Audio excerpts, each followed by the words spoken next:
UFC 267. Like, share, and subscribe. Let's go. Would you take a crazy ass car, right, Malik? Yeah, crazy car, and let's get right to it. So we got Glover Teixeira becoming the oldest UFC champion, beating Jan Blachowicz. And what do you think about that? Okay, so here's the first thing that comes to mind. You know how kind of narratives change depending how the outcome of the fight? So apparently Jan wasn't looking good. He was looking sloppy. I'm gonna be real with you. When the fight was standing up, Jan was landing some punches. I was on the edge of my seat because I'm like, oh shoot! If Glover takes him down, the round is over. But if Jan could keep this on stand up, I think the round is over. So I thought Jan was still in the fight. What do you think about that? Am I wrong for saying that? Yeah, so I would say Jan Blachowicz was landing some powerful strikes, which is why you seen Glover press for that takedown so hard at the sort of the end of that second round.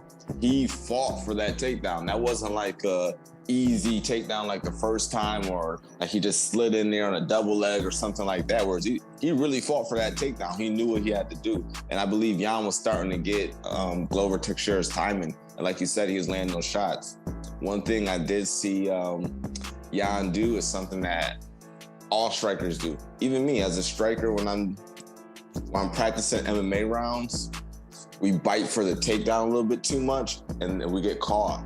One thing I noticed was that Jan Blachowicz, he threw that uppercut to sort of defend that takedown. He never brought his hand all the way back to his face.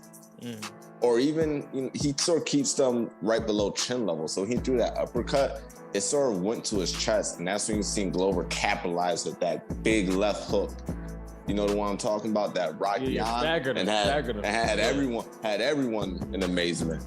And then from there, the fight played out a little bit. Glover got on the ground, and you could sort of see just the difference in skill level, unfortunately, between the two. And Glover took over. And I know from personal experience, I'm not a high-ranking jiu-jitsu fighter. I know from personal experience how it is to have somebody on top of you, a mount, and you sort of like, I don't want to say panicking, but you're trying to figure out what to do, and they're just like 3 steps ahead of you, and that's just what it looked like. Looked like Jan was trying to figure out what to do. He was on his back, rolled to his stomach, and before he can even defend, Glover was just on that neck. And Jan wasn't cool under there either. He was panicking. He wasn't like trying to, you know how some people. Go ahead. No, I'm saying he had his hand like as soon as the choke touched, he was ready to tap. Oh, but I'm talking about even when he was on the first round. Oh, like on the bottom, a lot of people they'll be like if you look at Izzy or even like Kevin Holland, when he's on the bottom, he getting his ass whooped, but he's still composed. Jan was like, "Yo, I do not like being under here." Yep. Even when he got, what is that, the neck crank? I don't know what's that's called, but when he had his neck like this, you could see he was like, he did not like that, bro. Yeah, and so I would agree. Jan didn't really look comfortable being on the bottom in these jiu-jitsu transitions, which just sort of makes me wonder, what if Jon Jones is at 205? That's always going to be the question. What if Jon Jones is still at 205? Because I'm going to say this. I think Jon Jones, I don't want to say Jon Jones had a close fight with Dominic Reyes because Dominic Reyes is athletic and Jon Jones doesn't possess the power to keep Dominic Reyes intact, because Dominic Reyes does a lot of switches with his feet and he moves side to side, and unfortunately Jon just doesn't have that big power to corral him. Jan Blachowicz is not an athletic person as far as the way he moves and his footwork.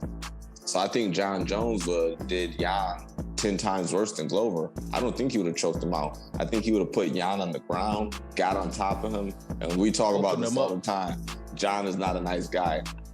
He's a mean guy, just like Peter Yan. He would have got on top of Yan, and I think would have opened him up. But I'm happy for Glover. At 42 years old, gets it done. I was shocked. My mouth literally dropped. When I see Jan tap, my mouth opened up because it's like, everybody was kind of counting him out. Even I was.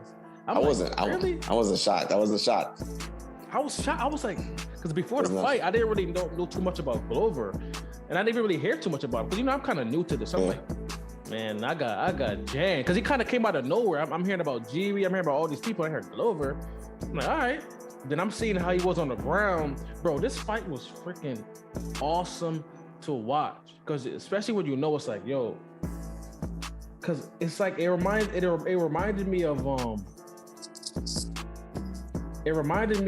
like when Kevin Holland fights, for a fact, and when he's on the ground, when he's standing up, he's dropping something, but once he's on the floor, it's over. It was one of those things, and I was on the edge of my seat. I'm like, yo, Glover could get this, but Glover got rocked. Oh, boom, he got.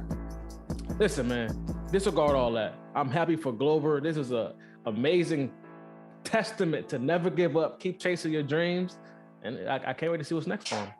Yeah, so it reminds me of Charles Oliveira, both guys who've been in UFC for a very long time, getting it done, later in their careers. So that just tells you that it's not over until it's over. But let's rock with the next fight. I know that you really like this fight, Petr Yan versus Corey Sandhagen. Masterpiece. I'm gonna let you kick it off. Technical masterpiece, striking. It was poetry in motion, man. So right off of the bat, I was going with Petr Yan because I'm not really a fan of Sandhagen. But my mind quickly changed the first 2 rounds. Sandhagen was putting hands and feet on Petr Yan. It was to the point where I could tell Petr didn't even really know how to even manage it. Like he almost looked like a fish out of water. Like, yo, how do I get inside? Corey was pitter patter, patter, boom, patter, boom, hitting him with the leg kicks. Amazing fight, but even though I still was edging Corey those first couple rounds, and Petr didn't know how to get inside, he was still putting in work. Third round, the tides were beginning to change a bit. And then you see Petr getting comfortable.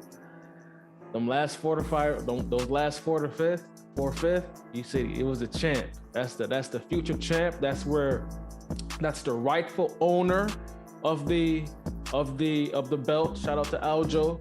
And it's time, man. That boy is nasty. He is vicious. Those backhands to the kicks. It was almost like, you ever seen the movie The Raid?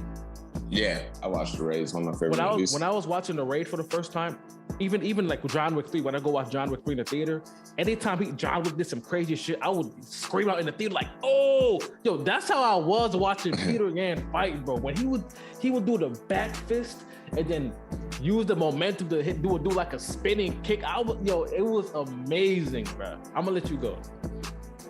All right, so just on some technical things, I'm gonna agree. Just right off the first round, Yan started off slow like we usually see him. Yan started off slow. Corey's moving side to side really well, and one thing I'll say is it looked like he was gliding. I don't understand why you weren't a fan of Corey before, because I feel like he always fought the same. This time, I think you just saw him fight against somebody who's gonna stay in there the whole time, and then someone who's just not as, movement bound as him. So he really used it more. But a couple of things I did notice about Corey is he never really had a comeback for the kicks that Petr Yan was throwing to the body. He would get kicked and never come back with anything. And some more things that I would like to see out of Corey is his flying knee is sort of his quote unquote special move.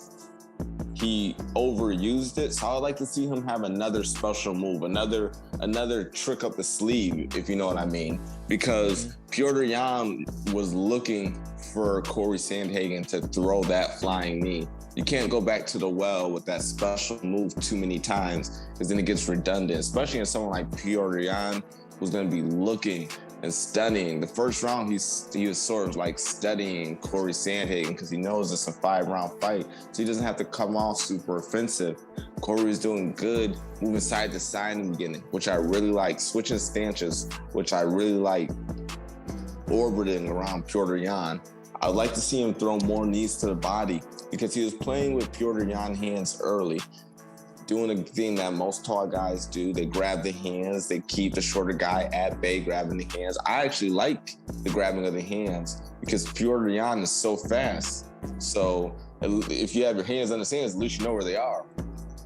But I just didn't understand going so heavy with the knee up top. I would like to see Corey Sandhagen make an adjustment as he's grabbing the hands. Why not go to the body? The up top is distracted. So you see what I'm saying? Why not knee to the body?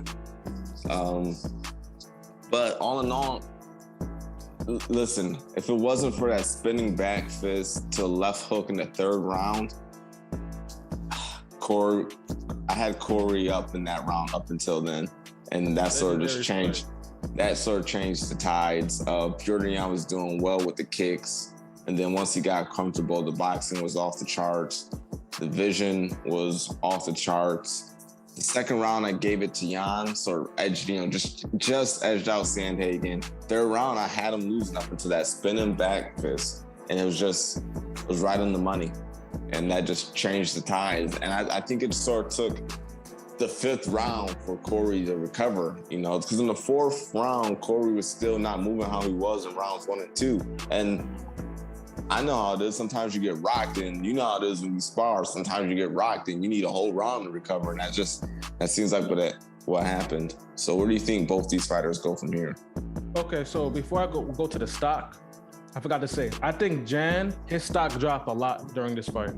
Okay. Just based on his reaction, just based on the feeling that I got his stock dropping in the Glover fight. I don't really know where Jan goes. So obviously I think we could still see a comeback, but I'm not interested in seeing Jan anymore. I mean, I know that sounds kind of harsh, but I'm just not. When I think of light heavyweight, I don't really think of Jan anymore. I think I think stock dropped. What about you? What do you think? I think the UFC got what they needed out of him, which is a short burst. It's always good for UFC to have small hype trains. They got on the Yan small hype train. Now they're gonna get on the Glover small hype train, and then so on and so on. So I think he played his part for the UFC, and I would agree. As far as Glover, I think his stock obviously went up. And for Sandhagen, I'll just jump right ahead. I really don't think his stock dropped. Because it's such a good fight, I don't think his stock dropped. Okay. And obviously, Jan's stock went up. Yeah. So I see Piotr as just the champion. We just see the hard. Aljamain need to hop in the cage and get that out of the way. I completely 100% agree with you what you said about Corey. I see not even a tad bit, because number one, I still see them meeting again. I see Corey Sandhagen and Petr Yan meeting again, and I want to see Corey again. I want to see him again very, very soon. You know what I mean? Actually, I don't think his stock dropped at all. So, amazing fight, legendary fight, one for the books. So, anything else you want to say before we slap it off? So before we go to the next one, I'm gonna be honest. I think Petr Yan beats Aljo, and I just don't see TJ Dillashaw coming back after 2 years and, not fighting in 2 years and fighting Corey Sandhagen, and then getting, I think, a ACL tear and having to be out another year. I just don't see how he comes back and beat Petr Yan. I just don't see it. He's getting up there in the age, too. He's not a young boy. He's going to be around 35 or something. So that leave Rob Font and Jose Aldo. Yan already beat Jose Aldo. So now it's Rob Font. And Rob Font has nice boxing, but so that's the fight I want to see. That's the fight at 135 that I want to see. I want to see Rob Font versus Petr Yan. I think that's the one to make. On to the next one. All right, so let's get this out of the way. Magomed Ankalaev versus Balkan Ozdemir. It was an okay fight. I was pushing for Ozdemir a little bit more. I was surprised at his performance, but Magomed is actually nice though. I forgot, I don't really remember that fight too crazy. I remember Magomed being very nice with the boxing and having very technical stand-up. I remember, but yeah. Oh, I remember. Hold on, let me look up his name real quick. I think is it Magomed or Magomedov? I think it's Magomed Ankalaev. Yeah, it's Magomed Ankalaev. So all right, so I'll just call him Magomed. So I watched Magomed. I think he fought Ian Kuntalaba before. If I may be mixing him up with another fighter, but A little bit of history about Volkan Oezdemir. When he came into the UFC, he was a hot prospect. And like I said, offense rises you to the top, defense is going to keep you in the UFC. Hot prospect. Unfortunately, he got pushed a little bit too fast and he fought Daniel Cormier, I think, early on in his career, if I remember correctly. And I think Daniel Cormier was just a little bit too much for him at 205. He also fought Dominic Reyes. So if you go back and watch the Oezdemir versus Dominic Reyes fight, people think that Oezdemir actually beat Dominic Reyes in rounds 1 and 2, but Dom got the UFC push. Unfortunately, Oezdemir has had a couple of rough fights. He fought Jerry and got knocked out, and now he fought Magomed. And at this point, these young bucks are just catching up with Oezdemir. From a technical standpoint, one thing that I did notice was the speed difference between Oezdemir and Magomed. So whatever stance Oezdemir was in, Magomed would go in the opposite stance, and he would corral him with a jab and then a cross up the pipe. And the problem with that is when you're in opposite stances, that cross is so far back. So when you get hit, you're getting the full extension of that cross, and that's what he dropped Oezdemir with. So you know what I'm talking about? I see what you're saying. One person's orthodox, one person's southpaw.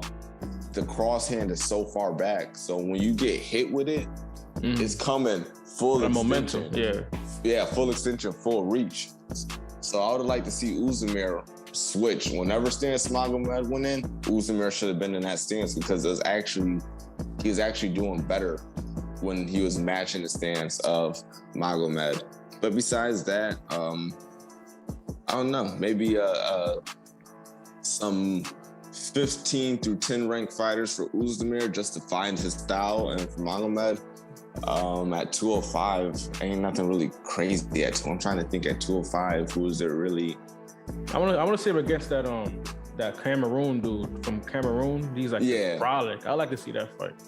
So yeah, for Magomed, there's just nothing too crazy at 205 that's really intriguing me right now. 205 and 185 really don't intrigue me. I think Volkan could make middleweight. I was looking at his body. He has a lot of flab on him. I think he could cut more and go down to middleweight. That'll be interesting to see. Maybe. There's who else is on this main card? We have Tybura versus Volkov. Yeah, Tybura versus Volkov.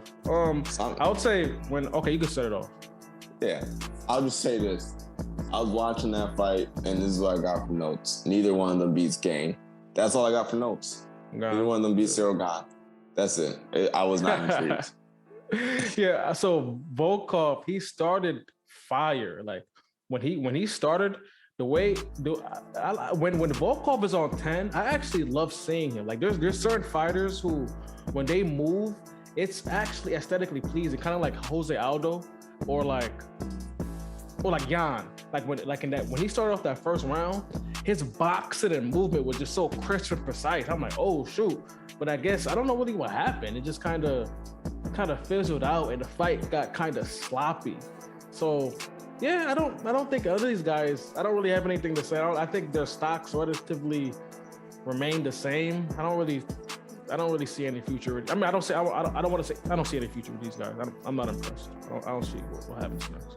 I think the thing with unfortunately with Volkov, he gained a bunch of weight.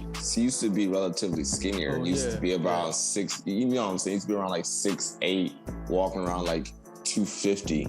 And now I think he's probably walking around like 280. So he gained all this weight to fight these power punchers and bigger guys. But unfortunately, the guy that you're gonna have to be is gonna be a nimble, fitted fighter named Cyril Gane. So it's kind of productive. So if old Volkov, who was 245, fought Cyril Gane, I don't think he would have had such a hard time, because now he's sort of flat-footed and heavier, and it works for other fighters. It just doesn't work against Cyril Gane. And I think at heavyweight, what the heavyweight really needs is they need a grappler, a crazy grappler. Curtis Blades is supposed to be that, but I just don't think Curtis Blades is going to be enough to beat Gane. So they need a crazy grappler to bring me hype, because I'm just not hyped about the heavyweight division. John Jones isn't fighting soon. It's Francis versus Gane. And after that, I'm just not hyped about anything in heavyweight. Yeah. That fight is in February? I can't remember. I haven't really been paying attention to that division too much just because. Okay. All right, so let's go to Leach versus Khamzat Chimaev. Is the hype real? What you think? Leach is good. He beat some good people. He beat up Pones and Nibio Santiago. He has very awkward timing, but unfortunately, when you're fighting Khamzat Chimaev, Khamzat got in and super fast. There's really nothing that the Leach can do. The Leach fought hard, defending the submissions, doing his best. Went to sleep like a G. Got choked all the way out. The dude showed his toughness. I just think that Chimaev, maybe the hype is real. And I'm going to say this. Whoever loses that Leon Edwards and Masvidal fight, I probably got to fight Khamzat. I think so. Oh, quick question. Yeah.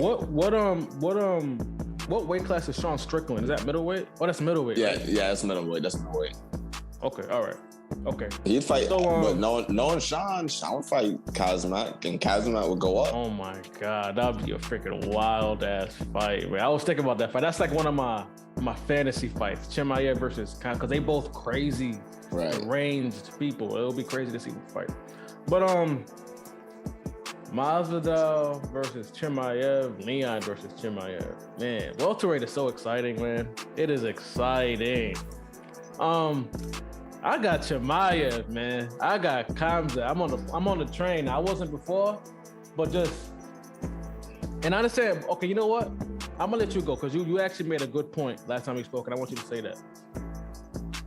What point was that? I can't remember. About you don't really know if he has any weaknesses. Like you ain't even see him in trouble yet. Oh, yeah. So that's what I was gonna. So there's actually I got two things. So it's gonna be a little long-winded. I'm sorry. We don't know what Chimaev is bad at yet because he really hasn't taken any damage or been pushed out the first round. So I don't know what he's bad at to make these judgments. And whoever loses that Masvidal fight and Leon Edwards fight is probably going to have to fight Khamzat. One thing I will say is that 268 is coming up next week, and Jorge Masvidal has to pray that Colby Covington wins. If Colby Covington wins, maybe he can get into another title shot. If Usman wins, there's no way they're running back Jorge Masvidal Usman 3 right now with him beating Leon Edwards. So he needs Colby to win. On the other hand, Leon Edwards is praying that Usman wins. So that way, because if Usman wins, that means they're not going to do Colby versus Usman 3. You get what I'm saying? So you think they would if you think they would do a Usman versus Colby right after this loss on number 3? Yes, they would, because they don't like Leon. They don't like Leon Edwards. So this is what they would do. I know how the UFC plays. Listen, if Leon beats Jorge Masvidal and Colby beats Usman, they are running that Colby and Usman fight back, and Khamzat still might get a Leon Edwards fight. So, damn, they're gonna do Leon. Well, no, but that depends though. That depends how Usman wins. That's the thing. Yeah. If it's competitive like the first fight, oh hell yeah, that shit probably gonna get booked in. You mean it depends how Colby wins, because they'll be 1-1. If Usman wins, it's 2-0. So Leon needs Usman to win. Jorge needs Colby to win. But so and I don't see Colby knocking, flatlining Usman to make a third fight. Yeah, he's I like how quiet he's been now. Well, we ain't seen nothing yet though. Come on, like it's Monday, so you know what I'm saying. I like how. Listen, if I was a betting man, I would bet on Colby. Colby? I think Colby's gonna bring it.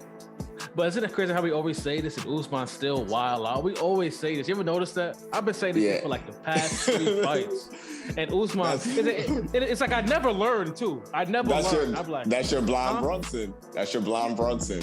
It's like I never learned. I'm like, nah, I don't know about Usman. That he just wild out. I'm like, listen, I hopped on the blind Brunson train. You hop on the Usman train. Because Brunson sucks, bro. Lion Brunson's different. We'll get to that. We'll get to that. I can't wait to the Ken and Air fight. I can't wait to that. All right. So, I mean, besides that, that was the whole main card wrapped up. No, we got one more. We got the. We got the Islam fight, but I want to say something else about the Hamza, because it was mad. I was mad interested in what you said. I actually want you to elaborate a little deeper. That shit was fire. So you said if Leon wins, Colby has to lose because they don't want to see Colby and Leon. Why would they not want to see Colby? Or because they want to run it back to Usman. They want to, yeah. So if they're split real talk, 1-1. though, Yep. Real talk. Usman's been a champ for so long. I think they kind of owe him that. They would run it back. They want it back. He's been a champ for so long. So that means Usman has to win. Right, because if he loses, that's interesting, bro. Right. So now you see what I'm saying. So if Colby beats Usman and Leon beats Masvidal, they're gonna run back Colby and Usman because Usman is gonna say, "Hey, I've been champ for a year and a half, 2 years, and I beat Jorge twice. I beat all these guys. I beat." That's fucked up. So you see what I mean? So that's why Usman has to beat Colby for Leon to get his chance. So that way they don't do a third fight. But what if Leon were to sit out? No one would care. He sat out before. No one cared. Oh, yeah. But he wasn't this high up in the rankings, though. They would still not care. I think he was pretty high. No one would care if he sat out. They would just hop on the Kazmat train. If Jorge wins, they have to sell the hype. They used to be best friends. Colby and Jorge. They used to be best friends. That's a fight to make, yeah. So they can't risk Jorge losing again. So they'd be like, hey. Fight? Kazmat will fight the loser. Kazmat fights the loser of Leon and Jorge. So hold on a second. If Colby wins, Kazmat gets the winner of Leon and Jorge. And he gets the loser regardless. Oh. He gets the loser. Yeah, he gets the loser regardless. I think. I don't see Colby taking. For some reason, I don't really see Colby taking that fight, man. I don't think Colby. I feel like he's very meticulous with the fights he takes, and I don't think. Wait, Colby hasn't fought for mad long, bro. I mean, Kazmat fights the loser of Leon and Jorge. All right, so that's who Kazmat's fighting. No, but the thing is though, he fights the winner and loser because if Colby wins, because if Colby wins, even if Leon wins, they're not gonna make. No, they're not gonna make Leon versus Colby. They're gonna make Colby. So Kazmat will take the winner of that fight. He would have to take Leon if he wins. Yeah, okay, whatever. Yeah, if you take Leon. Yeah, but I don't see. Yeah, maybe he fights Leon if they're running it back for a trilogy. Maybe Kazmat fights Leon, but would Leon even take that fight? Who knows? Or will he sit out? No one cares. So Leon's gonna get done dirty most likely. Yeah. And Colby's gonna come out on top because the thing is, if you look at Colby's record, he doesn't really fight that often either. His last one was Tyron Woodley, and that was like what, 2 years ago? 2018? A year ago. It was a year ago. It was in the That's quarantine. very interesting, bro. That's crazy. I never thought about that. Holy shit. Poor Leon, man. I'm telling you, bro. But hey, this happened. Look at Tony Ferguson. Max Holloway went on a crazy streak before he got to fight Jose Aldo. Leon can honestly get Tony Ferguson where you just keep beating guys who are very high ranked and you just never get your shot just due to politics. But on to this Dan Hooker versus this Dan Hooker fight. What did you think about it? I mean, what is there to say, man? That was it's interesting. When I was looking at Dan Hooker on the bottom, he was actually keeping his cool. Like the way, even though he was kind of fighting before he got the what is that called? Arm lock? What is that called again? I can't remember. I think you might be talking about like a Kimura or something. Yeah, Kimura. Before that happened to him, he looked at cool on the ground. So I'm like, okay, maybe he could. But no. I don't even know what to say. Like it was just, I really have no words for this. Like, there might be a new champion in the lightweight, man. We'll see. I don't really know what to say with it. It was just too quick and it just speaks. So there was a fight that you wanted to see, and what was the fight? It was between at 155 Benil and. You wanted to see. I think you wanted to see. You said you wanted to see Benil. Oh yeah, no, yeah. It was Benil and Islam. Yeah. Yeah, you want to see Benil and Islam. I think Islam should fight the winner. The winner I don't care. Islam should fight either Justin Gaethje. I think Islam should fight Justin Gaethje next, or he should fight the loser. Winner or loser of the Justin Gaethje fight. Yeah, Chandler. I was forgetting his name. Thank you. Islam should. I think either or, and that's just gonna propel him into superstardom. So Islam's looking like the next Khabib.